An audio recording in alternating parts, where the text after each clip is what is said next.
Assalamualaikum warahmatullahi wabarakatuh.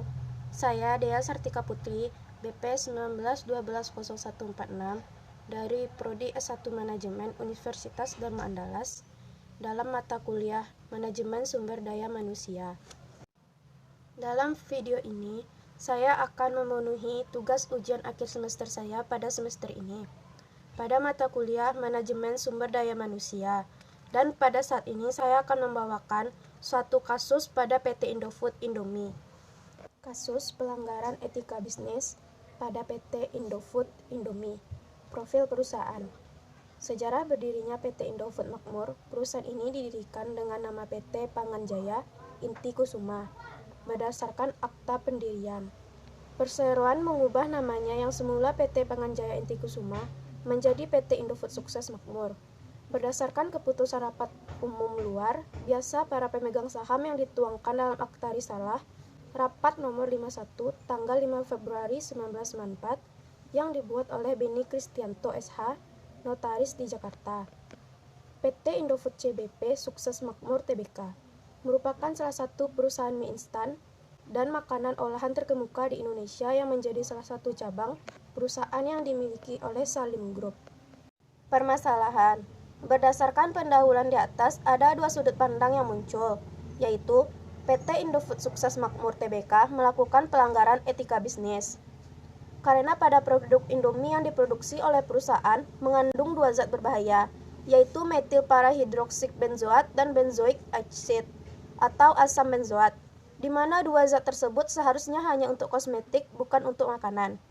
Perusahaan telah melanggar prinsip etika dalam berbisnis, yaitu melanggar prinsip keadilan dan prinsip saling menguntungkan, di mana perusahaan hanya mementingkan keuntungan semata tanpa memikirkan para konsumen yang mengkonsumsi mie instan yang mengandung zat berbahaya tersebut. PT Indofood Sukses Makmur Tbk tidak melakukan pelanggaran etika bisnis. Kasus Indomie yang mendapat larangan untuk beredar di Taiwan karena disebut mengandung bahan pengawet yang berbahaya bagi manusia dan ditarik dari peredaran. Zat yang terkandung di dalam Indomie adalah metil parahidroksik benzoat dan benzoik acid. Kedua zat tersebut biasanya hanya digunakan untuk membuat kosmetik. Pihak Taiwan telah memutuskan untuk menarik semua jenis produk Indomie dari peredaran. Tanggal 9 Juni 2010, Food and Drugs Administration (FDA) Taiwan melayangkan surat teguran kepada Kantor Dagang dan Ekonomi Indonesia di Taiwan karena produk tersebut tidak sesuai dengan persyaratan FDA. Dalam surat itu juga dicantumkan tanggal pemeriksaan Indomie dari Januari sampai 20 Mei 2010, terdapat bahan pengawet dan tidak diizinkan di Taiwan, di bumbu Indomie goreng dan saus barbecue. Kasus Indomie kini mendapat perhatian anggota DPR dan Komisi akan segera memanggil Kepala BPOM Kustantina. Komisi DPR akan meminta keterangan tentang kasus Indomie ini bisa terjadi. Apalagi pihak negara luar yang mengetahui terlebih dahulu akan adanya zat berbahaya yang terkandung di dalam produk mie. Pembahasan masalah. Indofood merupakan salah satu perusahaan global asal Indonesia yang produk-produknya banyak diekspor ke negara-negara lain. Salah satunya adalah produk mie instan Indomie. Di Taiwan sendiri, persaingan bisnis mie instan sangatlah ketat. Di samping produk-produk mie instan dari negara lain, produk mie instan asal Taiwan pun banyak membanjiri pasar dalam negeri. Harga yang ditawarkan oleh Indomie sekitar 1.500, tidak jauh berbeda di harga Indomie Indonesia. Sedangkan mie instan asal Taiwan dijual dengan harga mencapai 5.000 per bungkus. Di samping harga yang murah dibanding dengan produk mie instan asal Taiwan, yaitu memiliki berbagai varian rasa yang ditawarkan kepada konsumen. Dan juga banyak TKI atau TKW asal Indonesia yang menjadi konsumen favorit dari produk Indomie. Selain karena harganya murah juga, mereka familiar dengan produk Indomie. Tentu saja hal itu menjadi batu sandungan bagi produk mie instan asal Taiwan. Produk mereka menjadi kurang diminati karena harganya yang mahal. Sehingga disinyalir pihak perindustrian Taiwan mengklaim telah melakukan penelitian terhadap produk Indomie dan menyatakan bahwa produk tersebut tidak layak konsumsi karena mengandung beberapa bahan kimia yang dapat membahayakan bagi kesehatan. Dari fakta tersebut, disinyalir penarikan produk Indomie dari pasar dalam negeri Taiwan disinyalir karena persaingan bisnis semata, yang mereka anggap merugikan produsen lokal.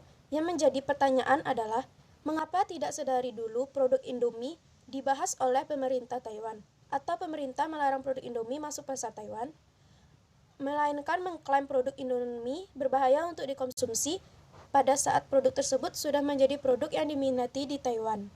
Kesimpulan, dari kasus Indomie di Taiwan dapat dilihat sebagai contoh kasus dalam etika bisnis, di mana terjadi kasus yang merugikan pihak perindustrian di Taiwan yang produknya kalah bersaing dengan produk dari negara lain. Salah satunya adalah Indomie yang berasal dari Indonesia.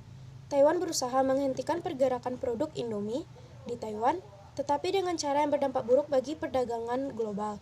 Tetapi jika dilihat dari sudut pandang lain, dapat disimpulkan bahwa PT Indofood tidak melakukan pelanggaran etika bisnis dan hanyalah kesalahpahaman antara pihak Taiwan dan Indonesia.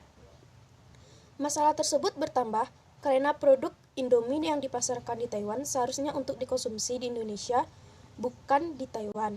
Sehingga terjadilah kasus penarikan produk Indomie di pasaran Taiwan karena standar yang ditetapkan di Taiwan dengan Indonesia yang berbeda. Pada masa pandemi seperti sekarang ini, PT Indofood Sukses Makmur Tbk masih mampu mencetak kenaikan penjualan di tengah pandemi COVID-19 selama 2020. Namun demikian, Indofood akan tetap mewaspadai kondisi pada semester 2 karena ketidakpastian masih tinggi di tengah pandemi. Indofood mengakui pandemi COVID-19 memang telah mempengaruhi perekonomian dan pasar modal, risiko kredit, nilai tukar, dan operasional bisnis. Seluruhnya terkena dampak pandemi COVID-19. Meskipun demikian, setelah tanggal laporan keuangan konsolidasian, manajemen kelompok usaha berpendapat bahwa sampai saat ini wabah COVID-19 tidak berdampak signifikan terhadap kegiatan operasi kelompok usaha. Jelas Indofood dalam paparan laporan keuangannya. Sekian pembahasan saya tentang kasus di PT Indofood. Sekian, terima kasih. Assalamualaikum warahmatullahi wabarakatuh.